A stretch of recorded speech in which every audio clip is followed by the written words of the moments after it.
Hello everybody, Bruce here with a really short video on something that somebody brought up in the questions channel in Slack. And if you look at line 20 right here, right, this is some code from skill building exercise number 2 in module 1. And you see how, this line right here, you see that right there?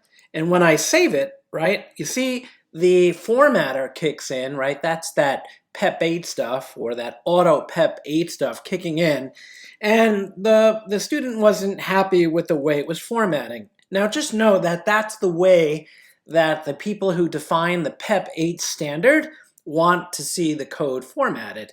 But you can change this behavior, and if you don't like it like that and you want it to stay like this, right, when you save, you can make those changes. So what you need to do is you need to bring up the command palette inside of Visual Studio Code.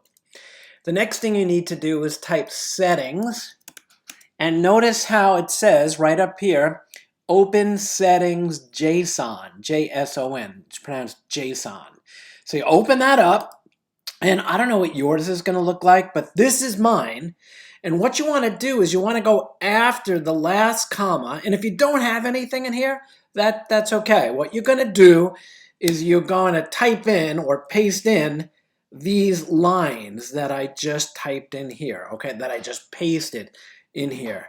Okay, and these are, well, unfortunately, this is the way that Visual Studio Code, this is the way you configure some of the options, and this will override the maximum line length that's allowed before the auto PEP 8 stuff, and the code style engine that's inside of Visual Studio Code will want to format the code. So I made my 200. I'm going to save this, okay? And now I'm going to close it. And now notice when I save this, it doesn't wrap around again. So it's formatted in a different format. So what I'm going to do is I'm going to bring up the command palette again. I'm going to bring up the command palette, go to this settings JSON thing, open settings JSON, and I'm just going to leave this right here. And these are all the lines, and you got to get them right. They're case sensitive.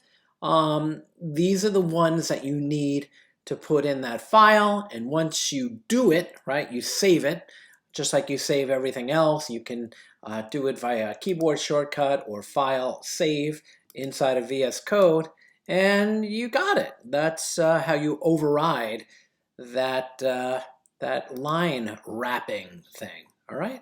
I hope this video helped. If you have any questions, you know where to put them, right on Slack, just like that student who wanted to know how to fix this brought it up. Have a great day.